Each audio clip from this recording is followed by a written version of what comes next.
Okay, welcome everyone to our free GRE prep hour for February 9th, 2022. I'm Dmitry Farber. This is going to be another speed strategies session. In this case, following up on some of the other ones I've done, although if you haven't done those, it's absolutely fine. We're going to be talking a lot about geometry today. I want to talk a bit about elimination, recognizing bad answers, that part of our speed strategy. I want to talk about learning from what we've done. So studying better and learning even from problems maybe that you found a little easy. One thing you might find is that if you've been studying for a while, you might not find very many of the questions we're doing today very hard. And I'm okay with that because I'm much more interested for these in process than in were you able to get the right answer or not, or how easy was that for you. Having said that, if you're a little rusty on geometry or on quantitative comparison, you might not find these so easy, right? And then we'll talk about some themes of speed work specifically for geometry, how to simplify problems, how to deal with issues of scale in geometry, and how to connect the geometry to other areas of the test that you might know, like algebra. Every problem we're doing today will be pulled out of our 5-pound book of GRE practice problems that you can get, but that's the source for all these. A quick recap of speed strategies that I go through in detail in my general speed strategies lesson. What we're trying to do is make sure that we're at every stage of the process working in an efficient way. This is very different from hurrying. This is not about hurrying or just trying to get through the test as quickly as possible, but we're making sure that we have time to spend on what we want to spend on by not wasting time. A big emphasis today, as I said, will be on recognizing bad answers. One thing is estimating to make sure you know what to expect from an answer. Is this answer realistic or not? On some questions, you might find that estimation's enough. Hey, the answer is bigger than 20 and less than 40, and there's only one that fits that. On a fill-in question where you could have any answer you want, then estimation might not be enough to guarantee a win. And there'll be other problems where the answers are pretty close together and estimation might not do much for you, but it's certainly a good habit to get into, even on more open-ended questions, because you want to have a sense of if your answer is even reasonable. We'll talk about some topic-specific ways, specifically for geometry. What could I do to make sure I'm more quick and accurate? And we'll also talk about quantitative comparisons, those A/B column comparisons, and make sure we're thinking about how to knock out some answers quickly on those, which we can always do. And we'll look at that specifically applied to geometry. So let's jump in and start doing some questions. For the first question, I'm just going to ask you to start by estimating. Maybe you know exactly how to do this problem, but just type into the chat roughly what you know about this answer. The circle is inscribed in a square that has area of 50. What's the area of the circle? Roughly, what do we know about this circle? What would I be looking for in an answer?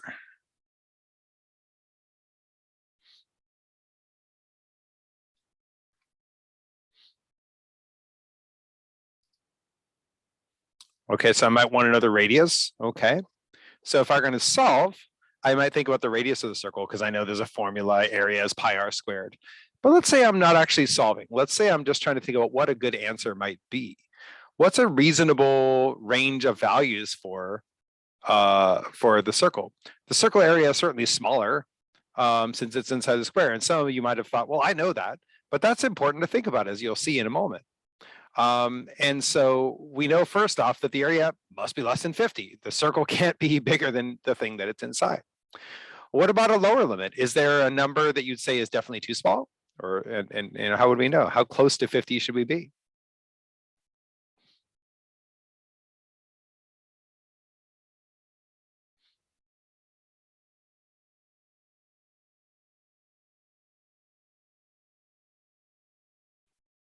Well, what if I threw some answers in there?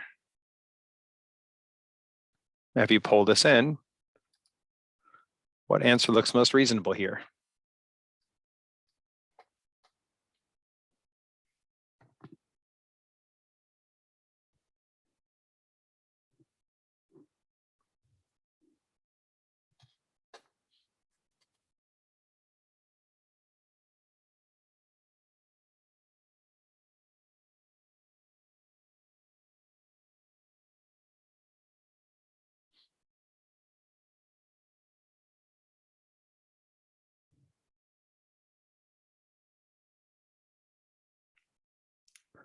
Okay, careful. You're maybe missing something that maybe it's too small on your screen. You may be missing something. These answers all have a feature that we need, which is pi. Roughly how much is pi?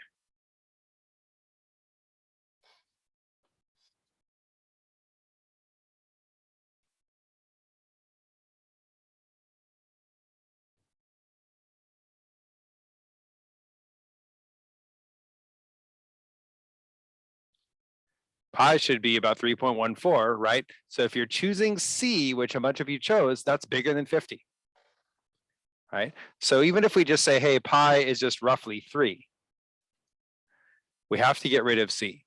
So check that again. These all have pi in them. Let's repoll. And this is where it's so easy to pick something that would seem reasonable if it weren't for that detail. Repoll. It's not C because this is bigger than 75.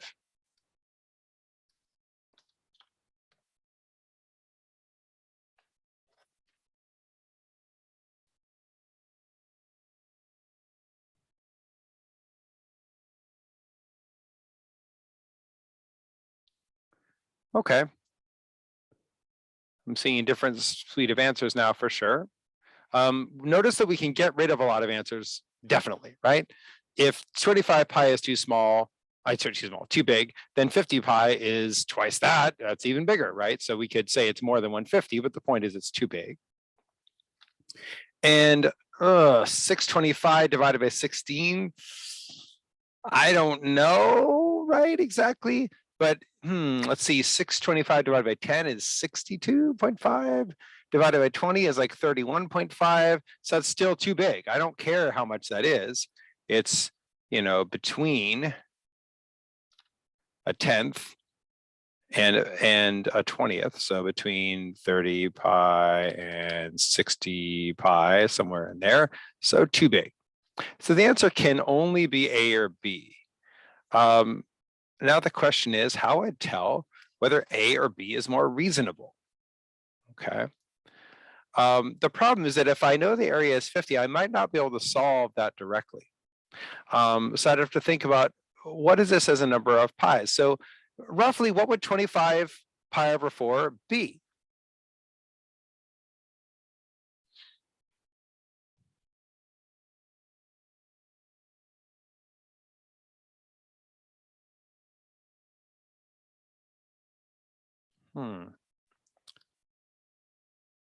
So someone's saying around 19 something. If you have a calculator, which you get to have on the GRE, we could say this is around 6 pi. So, that's bigger than 18. 6 times 3 is 18. This is a little bigger than 6, and pi is a little bigger than 3, so bigger than 18, so maybe 20.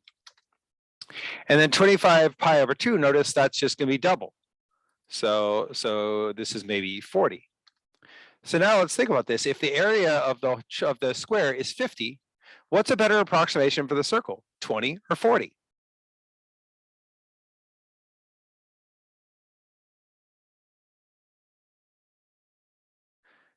In other words, does the circle look like more or less than half of the shape?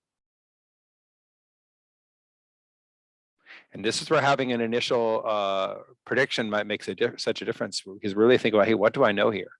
Yeah, it's got to be more than half. It's got to be more than half. You can see from looking at it. And some people say, oh, I don't want to look at the picture because the GRE is going to try to trick me. Well, they can't really trick you here because there's only one way to draw a circle inscribed in a square. There's only one way that can be. In fact, the answer is fixed and constant. Otherwise, they couldn't ask for a precise answer. And the proportion is going to say the same whether the area is 50 or 2 or 104, it doesn't matter. The proportion of the circle to the square is always going to be the same. It's going to be just over 3/4, 78.5 something percent.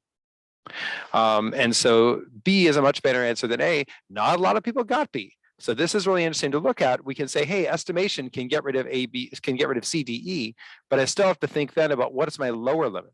So we agreed initially on an upper limit that, hey, this has to be smaller than the thing it's inside. But then I have to say, okay, well, what about the other side? What about a lower limit? And this is often what quantitative comparison is testing too. Hey, can column A be bigger than B? Can column A be smaller than B? We're often looking at upper and lower limits in comparisons. Here, it's not because there's a range of values. There is an actual value that we can find. And so if I actually do the math, I can use that to connect. I can say, all right, I can also solve this. I can also do some algebra. In this case, I can do it by connecting. What'll connect a square and a circle? Well, the diameter, right? If I know the square has an area of 50, then I could say, hey, each side is root 50. I don't have to know what root 50 is, although I could figure that out. I could just say, hey, root 50 times root 50 will get me 50. Which means that the diameter of the circle will also be that, right? The diameter of the circle will be root 50. So what would the radius be? It would be half that.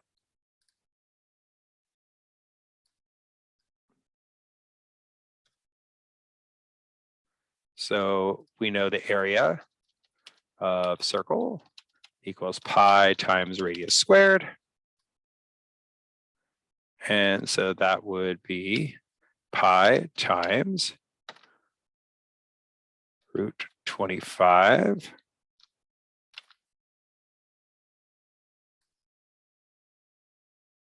squared. Okay. Now, this will get me the wrong answer. Anyone see what I did wrong?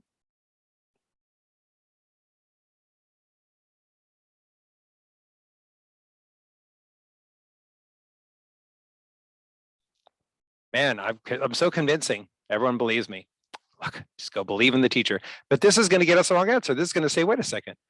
Root 25 squared is 25. This says 25 pi. That's C, but we already decided it was too big. And that's why it's so important. If I make this mistake, that's fine. I may do that. I do this stuff sometimes. But I've already crossed off C, so I know this is wrong. So what I do wrong? Oh, 50 divided by 2 is 25. Root 50 divided by 2 is not root 25. Roots don't work that way. So if I want to say, hey, root 50 divided by 2, I can divide, if you haven't done this, and this is my theme of connecting. Hey, maybe I need to connect my algebra skills into my geometry a bit more. That's root 50 divided by root 4. So I could call that root of 50 over 4. Or I can say, root 50 is, what am I trying to say? 5 root 2. And if I would divide that by here, I would get something like this. So I've got to look at different ways I could run it, but I don't just want to automatically say, hey, chop this in half, right? Do we see that?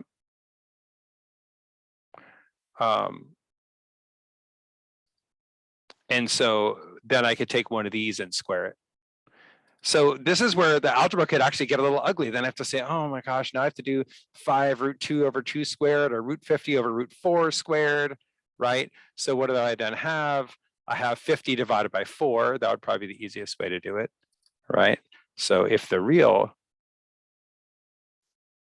area is root 50 over 4, then we will get 50 over 4 pi, which they didn't simplify all the way down. They simplified it to 25 pi over 2. So if you kind of hate that, which you may, you can circumvent that by using approximation to make your answer more reliable. Even when we make mistakes, we can catch them. So that's one reason I think it's really valuable to estimate. In some cases like this, it's magical and wonderful because there's only one answer that really fits the data, right? There's only one answer. C, D, and E are impossible. So carefully, if you chose C, D, or E, you got to watch, hey, pi is a little over 3. These are bigger than the square. That's impossible. A is smaller than the square, but it's a lot smaller than the square, right? It's less than half. And that circle just isn't less than half. It's over 3/4. And you can prove that too. And this is, again, learning from both your successes and your failures, your wins and your losses. If I look back at a problem, maybe I got this right just fine. Whether I estimated it, whether I did algebra, maybe I got it right just fine. But what if I tried to connect a little bit more? What if I said, all right, let me use easier numbers for a second. This is simplifying also. Simplifying is a really important thing. What if I just had a square that was, say, a 2 by 2 is 4? So then I could say, okay, area of a square is easy to think about. That's 4. Now, what about the circle? Well, it would have a radius then of 1. And 1's really nice to work with because I can say area of circle is pi times r squared, but r squared is just going to be 1.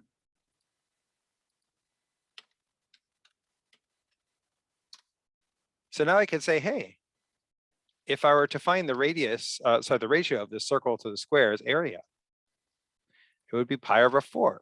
And what you'll find is this is true for all circles inside squares.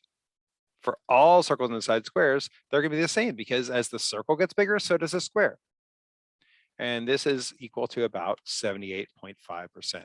Why am I telling you this? Not that you have to memorize that particular figure, but so you can know next time you see one of these to say, oh, the circle is going to be a little over 3/4 of the square, and I can use that. So let's see, half a square would be 25. So it's going to be in between, like half again, 37 point, it's going to be in between 37.5 and a little more, like close to 40. Oh, okay, then the only answer that makes sense is B. So you can use that to make connections to other things, right? So this is true for all circles inside squares. You could also, as an extension, try making a square inside a circle and saying, hey, what's that ratio? And can I learn what that is? It's also going to be most of the circle, but is it more than 3/4? Is it less? How close does it get? And that would be true for all squares inside circles. If the pictures are nice and reliable in terms of, hey, there's only one way a square can look, there's only one way a circle can look, that makes things easier for us. Okay. Let me know if you have questions. Otherwise, we're going to try another one. This next one will be a quant comp. So if you haven't done these yet or haven't done them in a while, the idea is that you have 4 answers for these. So that looks like A, B, C, D. And what you're saying on these, and on the GRE, it'll tell you, but I'm just saving us some space most of the time. A says A is always bigger. B says B is always bigger. C says they're always equal. And D says you can't tell which is bigger, right? More than one possibility.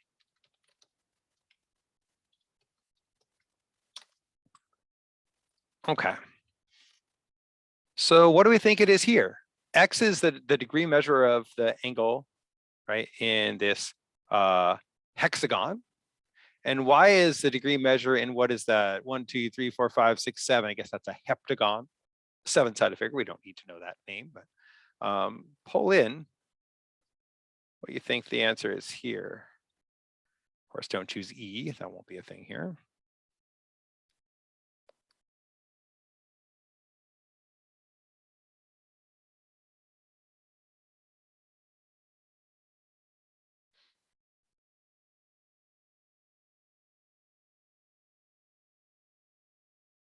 Give us your best shot, even if you're not sure.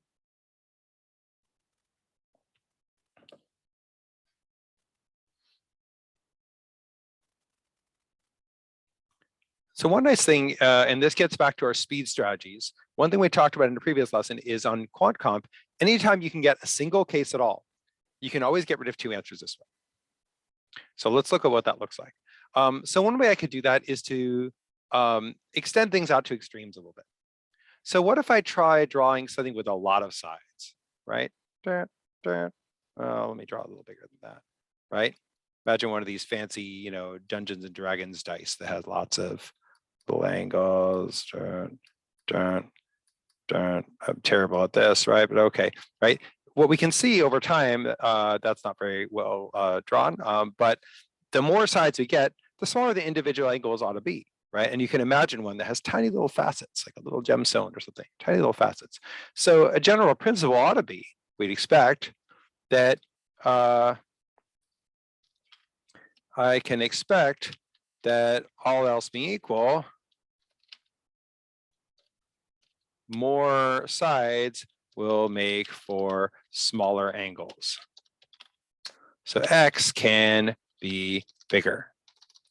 And we could do out the math for that. We could find how many angles are in these figures and divide by 6 and divide by 7 and do all that. We could find a number for X that's bigger than Y, but I don't want to do that right now. But if X can be bigger, that doesn't tell me the answer to the question, but it does eliminate some answer choices. What answer choices does that eliminate? If X can be bigger, what do I know is wrong?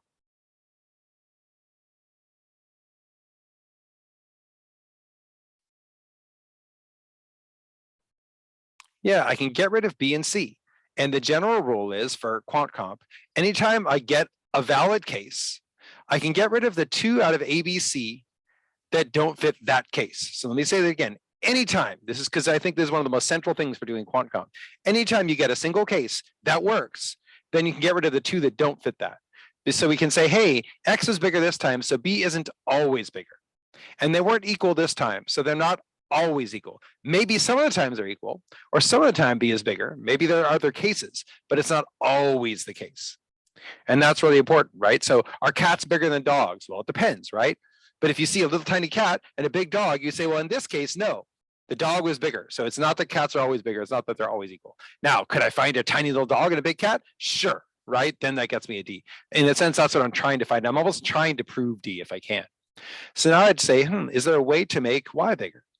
And this is where I might also simplify or exaggerate. And so I think this is really important. As you saw from my terrible attempt at art, I'm not a terribly visually bright person. And I really want to stress that, because one idea would be to do well in geometry, you just have to have a natural gift for seeing in images. And if that were the case, I would be bombing geometry, y'all. Right? It would not be going well for me. Chances are, if you're a randomly selected member of the population, you probably have a better visual eye than I do, right? So can you use this to your advantage? Yeah, if you can visualize it really beautifully in your head and all, that's great. But sometimes it's also a matter of just making these a little bit crude, right? What if I, for instance, took this angle in Y? And what if I turned these 2 lines into one straight line? So in other words, now I'm back to having a 6-sided figure. Okay. Now, what if I took that straight line and bent it a little tiny bit so that it was not a straight line anymore? Well, how many degrees are in a straight line? What's the angle measure of a straight line?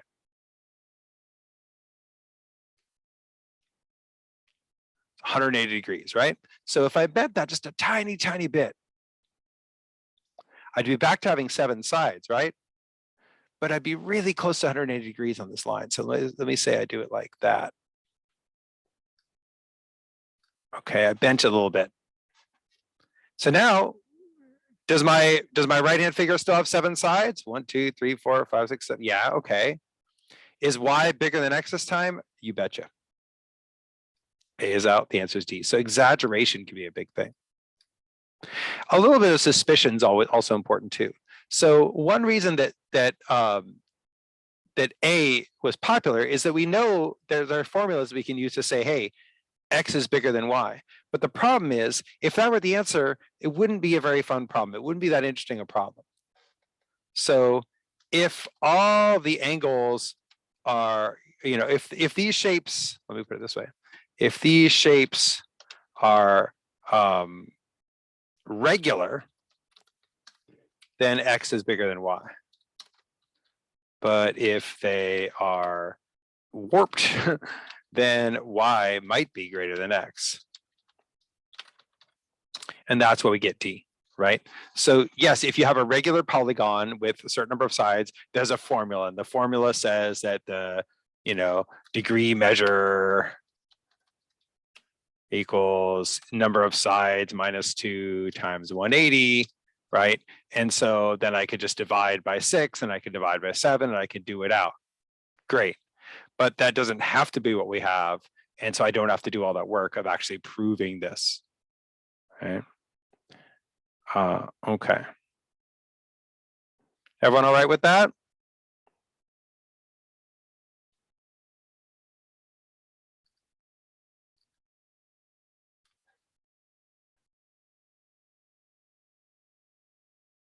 That's right. If they told us that these were regular, that all the sides were the same, that would be another story. Although actually just knowing the sides are the same by themselves doesn't always give you enough with shapes, because you imagine collapsing a box, right?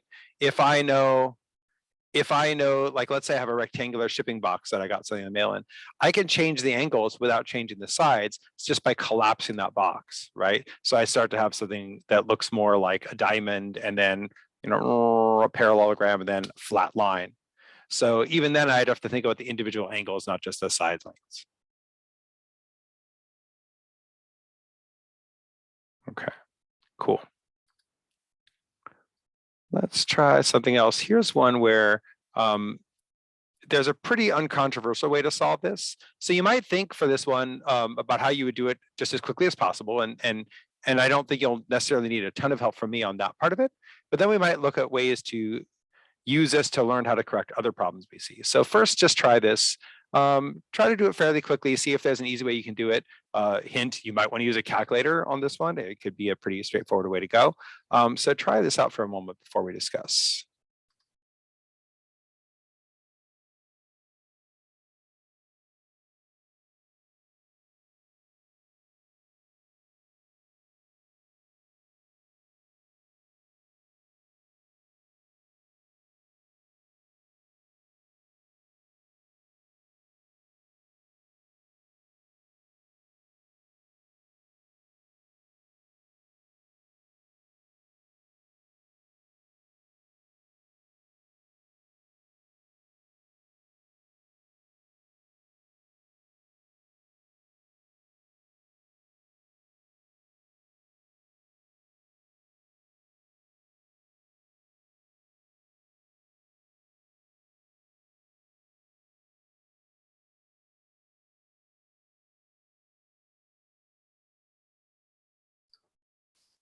Okay. So if you got this right already, you might have done something pretty simple. What's a simple way to solve this?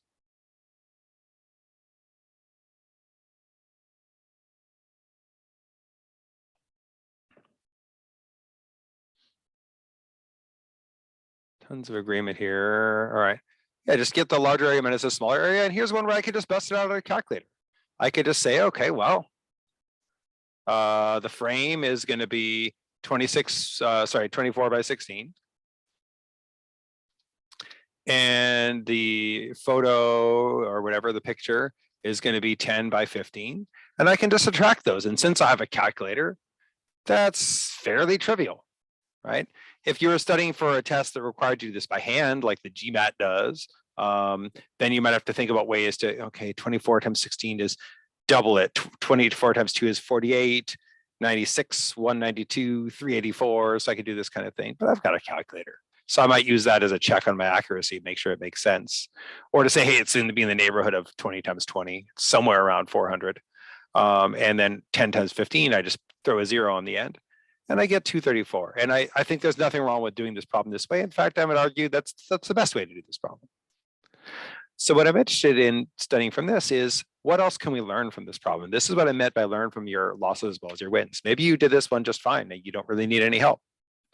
So I often think about, okay, let me use this as a way to practice something so that when I'm in a situation where I really need some other alternatives, I have them. If I wait to try alternative methods for problems where I'm really lost, I may be too lost to apply them. And so I think studying from this could be valuable. So one thing I might think about is, how would I estimate this? If I didn't have the ability to do these calculations because the numbers were too large or complicated, maybe they give me such big numbers that they, fritz out my calculator. Maybe they just ask for a ratio, right? So imagine that the numbers were, 16,294 by 86,843 and things like that. And then they asked you for like the percent that it took up. You might look at ways that you could approximate. It turns out that the frame, the empty frame part, is in the neighborhood of, what is that? Like a little under 2/3 of the total area, right? That the picture is less than 1/3. So what if I had done this wrong? What if I had said something like,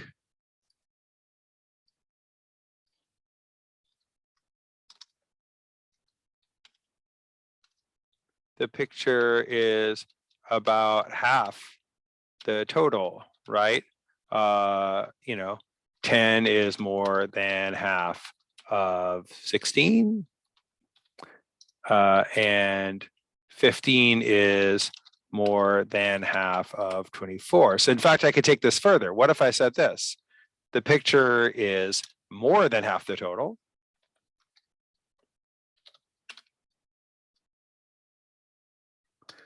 So my answer which is wrong, right? So my answer should be less than half the total.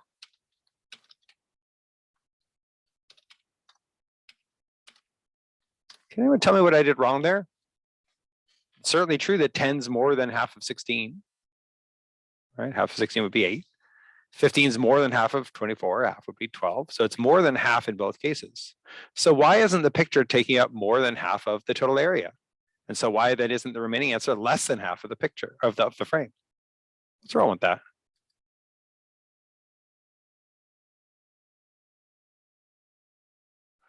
Or another wrong answer. What if I just did, oh, well, what's the overage? What if I did 16 minus 10 times 24 minus 15 is 6 times 9 equals 54. Well, that's not right because it's not there. There is no answer of 54. They could have been mean to put that in. What's wrong with that? And so sometimes I might use this kind of thing, even though I don't need it on this problem, to say, are there ways I can get my intuitive answers more correct so that I'm able to catch more things more quickly and notice when my answers are off? So a couple of things we might do is try to visualize it. The way I've drawn it, I've actually taken the time to make this to scale. On the real test, I might not be able to do that very well, but this is to scale. But I could also move things over or simplify them in other ways. For instance, what if I drew the same shape, the 10 by 15 rectangle inside a 16 by 24 rectangle, but put it off to one side? They didn't say how it's framed. Normally we think of a picture framed in the center, but they didn't say it was like that. And even if it were, we could still move it to see how much of the frame is left. And that might be a lot easier way to see what's left. Because look, I can measure. If this distance is 15 and the overall distance, actually I'll throw it here. If this distance is 15 and the overall distance is 24, then I know what this is. And if the height is 10, but the overall distance is 16, then I know what this is. And so I could actually measure various ways the remaining area.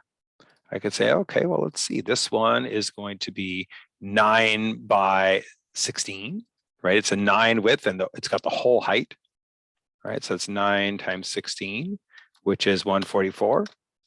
And this will be 6 times 15 is 90.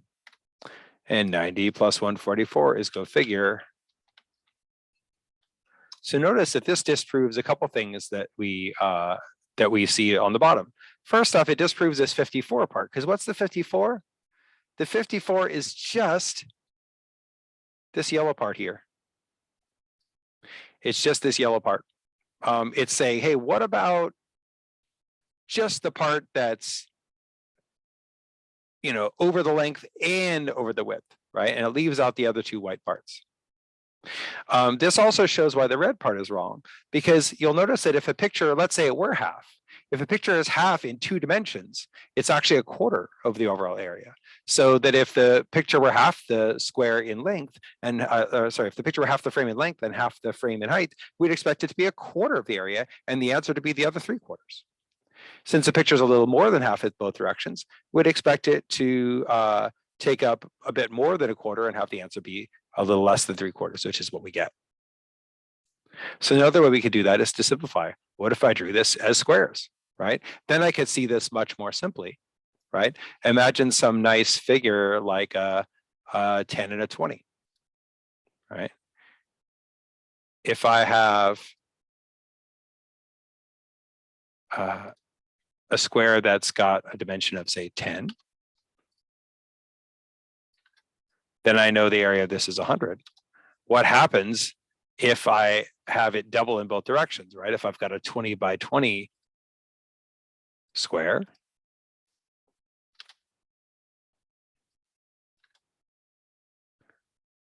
the big area is 400 and the small area is 100. It's half in 2 dimensions. Do we see that? And so we could use that to help prove this and connect it to other things. We could even see this as a connection of stuff we learned in algebra class, like quadratic equations, right? If you think about this in general as side plus 10 squared, right? If I add 10 to my square in both directions, I'm not just going to get an extra 100. I'm going to have side squared plus 20s plus 100. And if some of this is like to you, okay, maybe you haven't done these kind of formulas in a while. But I think being able to connect those parts can be a really nice way of expanding your math understanding. So if right now this is not helpful to you, leave that aside. It's more about connecting the things you know. Whereas if you thought, oh, this geometry problem, it was no trouble, you might not have been thinking about this in terms of how it connects to something like the square of a sum that you see in algebra. So looking for all those connections, I think, can be a way to really enrich how you understand the math that you know and how you catch the next problem that you see. We can also take the same idea and create a general principle, just like with the circle and the square, the inscribed circle and square, and say, hey, next time I see something like this, I'll know what to expect. And so one general principle we can know is that with 2D figures, if you double a dimension, you double the area. But if you double both dimensions, right? If you double the height and the width or length, then you're quadrupling the area. And with 3D, if you double in both directions, you're multiplying by 8, right? So you can think about this as, hey, if I have a square like this that's 10 by 10, I can fit 4 of those inside a 20 by 20 square. So if you have half the size in both directions, you have a quarter of the area, right? Now with volume, it's different because you could fit, hey, I could fit, it's not perfectly drawn to scale here, but I could fit 4 here. But now if you imagine this going back, there's going to be 2 layers of them, right? So you'll see a line like this, right, like this. And so I'll actually have 8 of these that can fit in. So you think about like a square model of a house. Maybe they give you some word problem in a square model of a house, right? If the scale is 1 to 10, then the model house is actually 1/1000th the volume of the real house, right? If you have a little, you could have easily a scale model of your house sitting on your kitchen table. Why? Because not only is it 1/10 the height of your house, it's 1/10 the width, 1/10 the length. So you could literally fit 1,000 of those inside your house, right? That would be a weird way to use up the space of your house, but you could. Okay. Questions on this?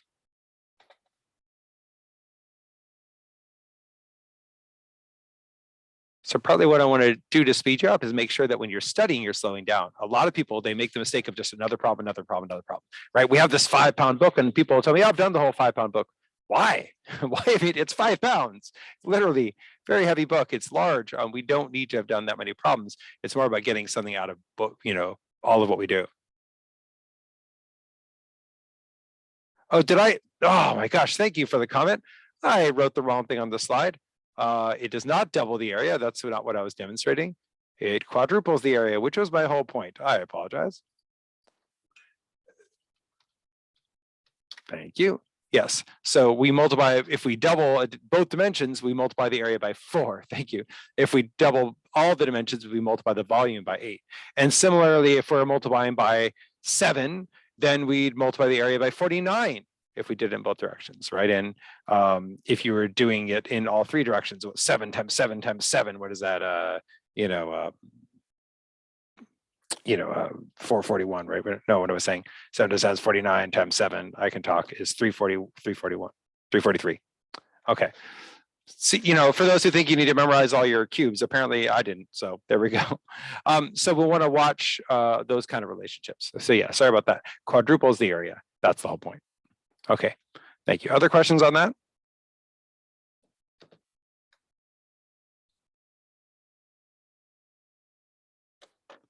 Okay, excellent. Let's keep it moving.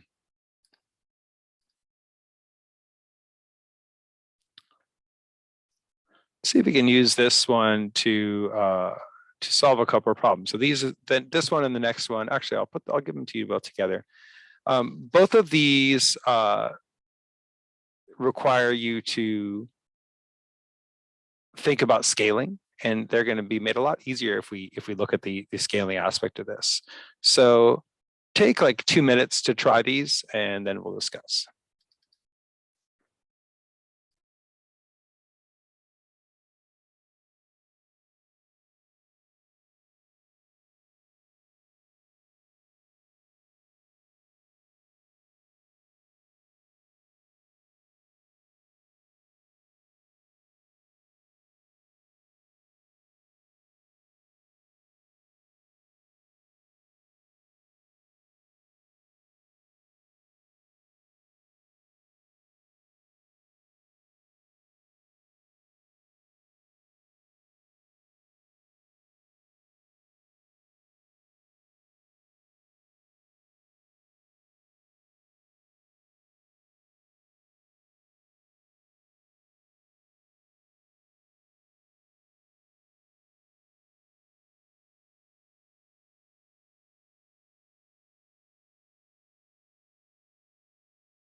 All right, how are we doing on these? So notice that we've got a 2D and a 3D version of this idea.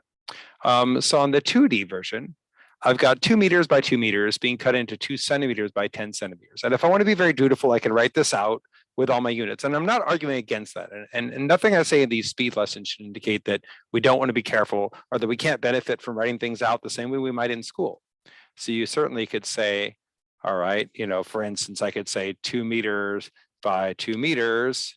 If I want to convert that into centimeters, I could say, for each of these, okay, I'm going to write this multiplied into, 100 centimeters per meter and cancel that, right? I don't have to write it all at once, but I could do this and say, oh, well, let's see, this is going to be 200 centimeters. And so if I want to do 2 meters times 2 meters, I could say, hey, this is 200 centimeters squared. It's 4 with 4 zeros. And then I could say, hey, 2 centimeter by 10 centimeter is 20 centimeters squared. And so I could certainly just divide that. And this is sort of the traditional approach that one might take, or I could even write it out more steps, but this general idea, and cut out a 2 here and get a 2 there. And we're going to get 2000, which is right. But notice we could also use our scaling idea a little bit here. I'll get rid of the second one for just a moment.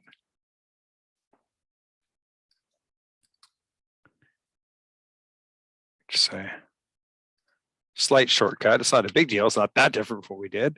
But I might say, okay, if I'm increasing the number, even though I'm not making this actual sheet bigger, but if I'm increasing the number by 100 in both dimensions, my measure will be 100 squared times as big, right? It'll be 100 times 100. So just recognizing that really quickly might help me narrow down my answers.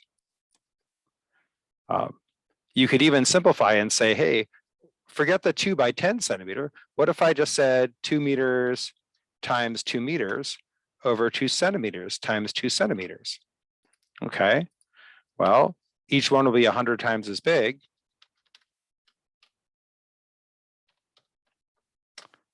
But now I want to say, oh, well, one of them is 10 centimeters. So this is, again, sort of rewriting or simplifying, even in cases where it's not correct, like it's not 2 by 2. But I'm using that square situation to make my life easier to then say, okay, so then what if I make it 10 centimeters? Then the bottom has to be 5 times as big. And so I'm going to divide that by an additional 5. And that would get me to 2000. Do we see that? We're just saying, hey, if this was meters to centimeters only and all the numbers were the same, it would go in 10,000 times. But I'm 5 times as big in one dimension, and that's going to divide it by 5. And that goes with what our normal understanding would be. If I just take a picture and just double it in length and nothing else, then sure, the area doubles. And so if I have a 2 by 2 square, but now I stretch it to be 10 centimeters long instead of 2, it's going to take up 5 times as much space. So I'll have 1/5 as many of those that will fit into my shape. Now, if I take this and apply it to 3 dimensions, I could say, okay, I've got a 2 inch by 2 inch by 2 inch cube fitting into a foot. So I could say, all right, well, a foot, sorry to use these weird American measurement units that no one else likes to use anymore. But if we know they're going to give you these units because they know they're weird if they use them, right? So if we say, hey, 12 inches divided by 2 inches,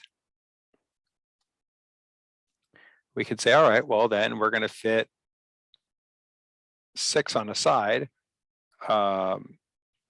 36 in a square, right? So if we were to divide this up, if I just said, hey, the length of the square is 6 times 2, and the width of the square is 6 times 2, but wait, the depth is also 6 times 2, right?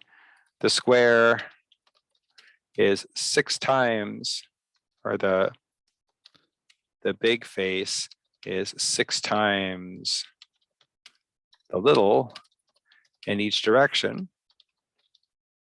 Okay, 6 times 6 times 6, or 6 cubed, is 216. Now I'm tempted then to pick C, and I really want to pick it, but C is wrong. Can anyone tell me why?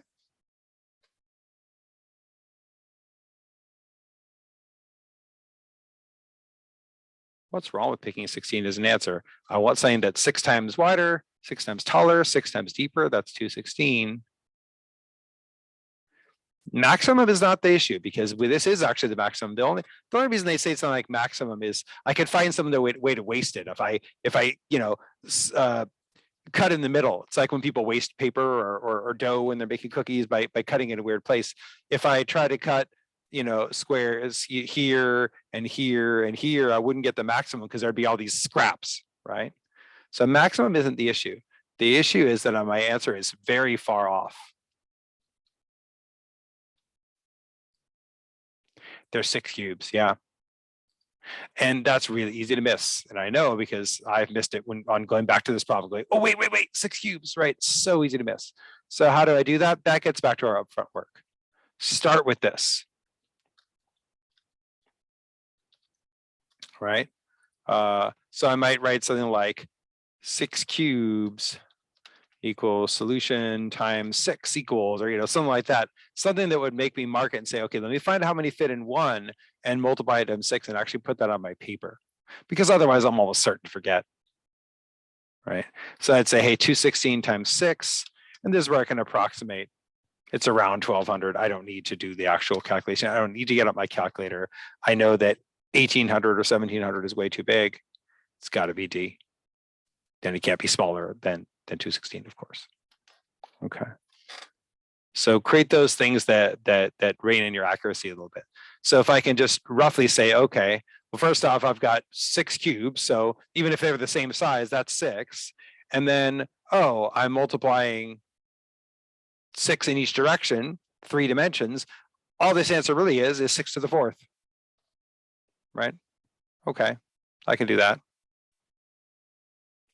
And then if I think of it that way, I could say, let's see, 6 to the 4th is 36 times 36. And even of course I could do this in my calculator, but I could also say, well, let's see, it's a lot more than say 10 times 10, which is 100. But it's a lot, or a decent amount less than 40 times 40, which is 1600. So really D is the only one that's close to that. Okay, see if we can fit in a couple other things, general principles. Try this one. This one is a free response, so just go ahead and chat this in when you got it. My question is, why are we multiplying by 6? Because the question told us there were 6 cubes that we're working with. So we have to figure out how many 2-inch cubes could fit inside 1 foot-long cube, but then we have 6 cubes. So we've got 6 times as high, 6 times as wide, 6 times as deep, and then 6 cubes. We're doing it 6 times. Okay, so for this one, try chatting this one into me whenever you got it.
All right, don't have any answers yet. Let's see if we can make this one simpler in two ways. I want to look at just how to solve it traditionally, and then how to make our lives a little easier.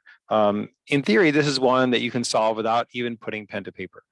And again, not telling anyone to hurry. I think that's often death of this test. But if you know what the answer is without having to write it, then great, do it. So we can draw this by plotting the points. And if you remember your formulas for area, we can do that, but we have a little bit of trouble because within a triangle, you got to do base times height, 1/2 base times height. And I might not offhand know what the height is. Base is kind of a relative term. It's whatever side you're choosing to look at. So if we call the thing along the bottom here the base, which we often do, then the height would be how high up off the ground this vertex is. If we tilt our head and call this the base, then we'd have to say, okay, how high does it go this way? It would be like somewhere here, right? How far is that? That's harder for me to judge. I might want to look from the bottom. So one thing that's important to know is that we don't care about the slant of the triangle. In other words, think about a triangle inside a rectangle. It's going to have the same area whether I draw it like this or like that, or maybe a symmetrical one going down the middle. Right? It doesn't really matter because the area is 1/2 base times height. And in every case, the base is whatever this is, right? Let's say this is 10. And let's say this is 4, right? The area would be 1/2 base times height is 20 in each case of all three of those. How do we know? Because the height is just defined as the straight line, like perpendicular distance from the base to the level of the opposite vertex. It doesn't have to touch it. So I can draw a base internally if I know it, right? So I can draw it here, right? Or here or here. But I can also draw it externally. I can say, hey, this, did I say base height? This thing on the right can be the height. It's just how high up off the ground, in a sense, that vertex is. So I can draw this height here, like a high-heeled shoe, and say, oh, let's see. I could make a whole triangle here, but I don't need to because I can just say, hey, this is 4 above the x-axis, and this is 6 above. So this height is 2. And I can say, hey, from -2 to 2 is 4. So the area is 1/2 times 4 times 2. And 1/2 of 2 is just 1, so we have 4. So what I'm getting at then is that we can draw this, but we don't actually need to see what the triangle looks like to find its dimension in this case, because the height won't change, right? The height won't change depending on like where along this line it is. So if I were to draw another triangle that were much more symmetrical looking like this, it would have the same area. It would have much more clearly a height of 2 and a base of 4. So if I were to start this thing from scratch, I might do it this way. I might say, okay.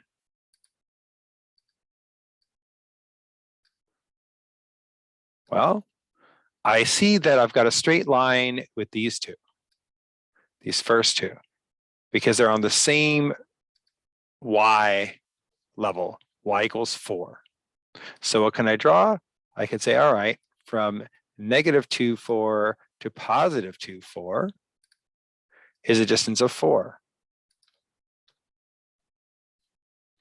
And what I want to convince you of is that once I have that, where along the x-axis the third point is, doesn't matter. All that I care about is how high off the ground it is. So I can draw it the way they've told me to draw it, which is like this, or I can draw it more symmetrically like this. I could stretch it really far off in one direction, like this, and it won't change the answer. It might seem like it would, like green triangle looks a lot bigger, but of course it's also skinnier.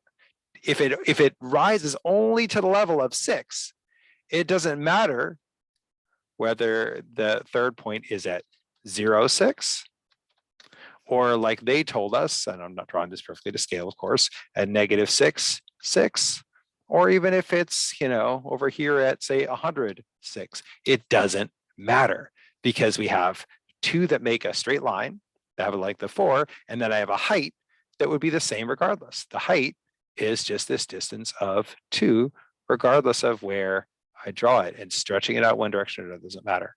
So this is how you might do in your head. You might say, oh, base equals 4 because I've got a straight line along y equals 4, and here height equals 2.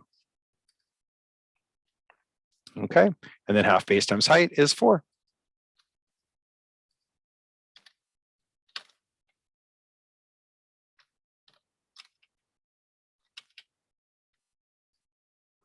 Okay, questions on that?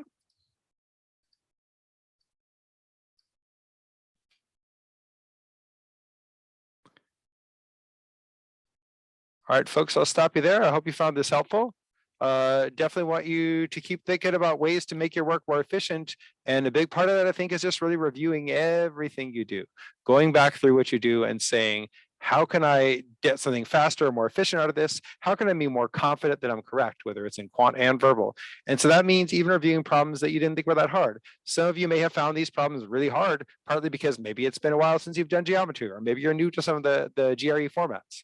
Others of you might have found that you were able to get all of these right just fine, but then you still might learn something from connecting them back to quadratic equations, to estimation strategies, to what happens if I make this a regular rectangle instead of a regular square instead of an uneven rectangle, or what if I center this triangle? Hey, I can simplify and see that some of those differences don't always matter. Okay, well, thanks everybody for coming. Stick around if you've got questions. Hope to see you in another of our sessions and or one of our classes. And best of luck to everybody. Thank you very much.